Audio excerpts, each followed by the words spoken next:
یقین ہے کہ نواز شریف صاحب کی قیادت میں پاکستان نہ صرف معاشی بحالی کے عمل میں کامیاب ہوگا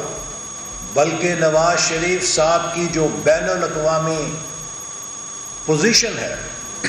جو ان کی عالمی سطح پہ ساکھ ہے، اس کے نتیجے میں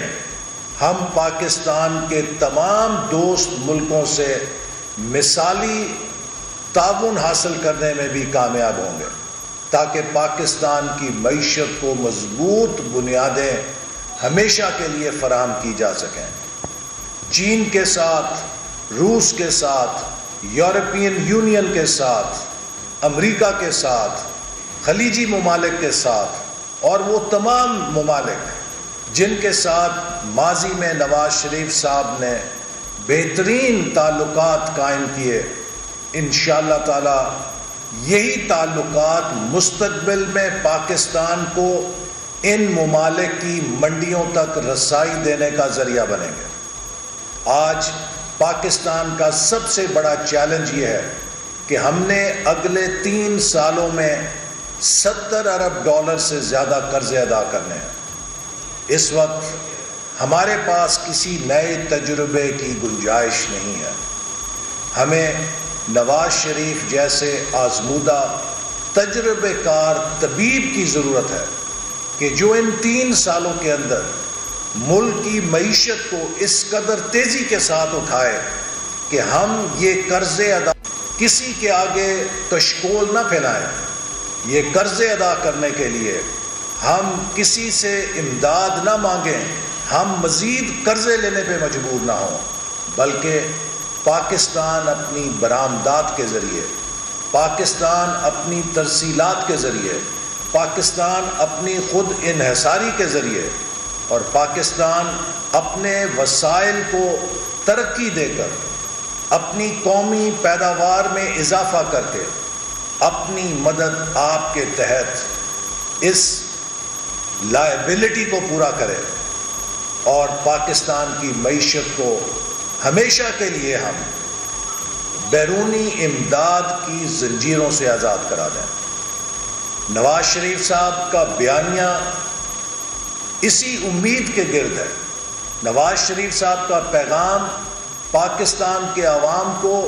ان کی معاشی مشکلات سے نجات دلانے کا ہے، اور یہ پیغام اور یہ بیانیہ تقریر نہیں ہے، یہ عمل کا پیغام ہے۔ جیسے کہ 2013 سے 17 کے درمیان انہوں نے کر کے دکھایا تھا۔ وہ ٹیسٹڈ لیڈر ہیں کہ جنہوں نے مہنگائی کے جن کو بوتل میں بند کیا تھا، جنہوں نے دہشت گردی کے فتنے کو شکست دی تھی، جنہوں نے پاکستان کو بیرونی سرمایہ کاری کا مرکز بنا کے دکھایا تھا، جنہوں نے سی پیک جیسے منصوبے کو 3 سالوں میں $25 ارب کی سرمایہ کاری سے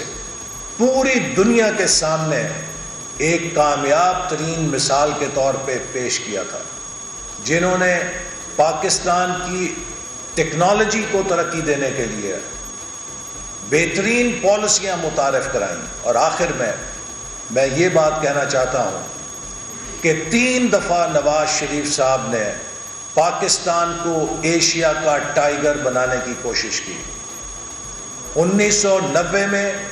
انہوں نے جو اقتصادی اصلاحات متعارف کرائیں، پرائیویٹائزیشن کی، لبرلائزیشن کی، ڈی ریگولیشن کی، معیشت کو آزاد کرنے کی، وہی پالیسیاں ساؤتھ ایشیا میں بھارت نے نقل کی اور ان کے تسلسل کے ساتھ وہ ہم سے آگے نکل گیا۔ لیکن نواز شریف صاحب کے اس اصلاحات کے عمل کو 2 سالوں کے اندر کاٹ دیا گیا، ان کی حکومت کو برطرف کر کے پاکستان سے وہ پالیسیاں چھین لی گئیں۔ 1997 سے 99 تک انہوں نے پھر ان پالیسیوں کا احیاء کیا۔ اس دوران پاکستان کو ایٹمی طاقت بھی بنایا، پاکستان کے جدید انفراسٹرکچر کے منصوبوں کی بنیاد بھی رکھی، پاکستان ویژن 2010 جیسا منصوبہ بھی شروع کیا تاکہ ہم 2010 تک اپر مڈل انکم کنٹری بن سکیں، لیکن 2 سالوں میں مارشل لا کے ذریعے وہ سفر بھی کاٹ دیا گیا۔ 2013 میں پھر پاکستان کو ایک کامیاب معیشت بنانے کے عمل کا آغاز ہوا۔ پاکستان میں اصلاحات نافذ کی گئیں، جدید انفراسٹرکچر کی بنیادیں رکھی گئیں، ٹیکنالوجی کی بنیادیں رکھی گئیں، ایک نالج اکانومی کی بنیادیں رکھی گئیں۔ ویژن 2025 کے ذریعے 2025 تک پاکستان کو ٹاپ 25 اکانومیز میں شامل کرنے کا سفر شروع کیا گیا، جس کی تصدیق عالمی اداروں نے 2017 میں کی کہ Pakistan is well on the way to be in the top 20 economies of the world by 2030، لیکن 4 سالوں میں اس سفر کو بھی کاٹ دیا گیا۔ پاکستان کے ساتھ اب مزید یہ کھیل نہیں چل سکتا۔ اب نواز شریف صاحب کو انشاءاللہ موقع ملے گا کہ وہ اپنے اس معاشی اور اقتصادی ویژن کو کامیاب کرنے کے لیے پالیسیز کے تسلسل کے ذریعے، سیاسی استحکام کے ذریعے پاکستان کو ایک دوبارہ معاشی طاقت کے طور پہ منوائیں گے۔ دوسری بات، ان کی جو سینیورٹی ہے، ان کا جو قومی سیاست میں مقام ہے، آج پاکستان جس پولرائزیشن کی سطح پہ پہنچ چکا ہے، پاکستان کو نواز شریف جیسے مدبر، نواز شریف جیسے آزمودہ کار سیاستدان کی ضرورت ہے کہ جو پاکستانی قوم میں ہیلنگ کر سکے، پاکستانی قوم کو متحد کر سکے، پاکستانی قوم کی صفوں سے نفرت اور تعصب کے وائرس کو ختم کر سکے۔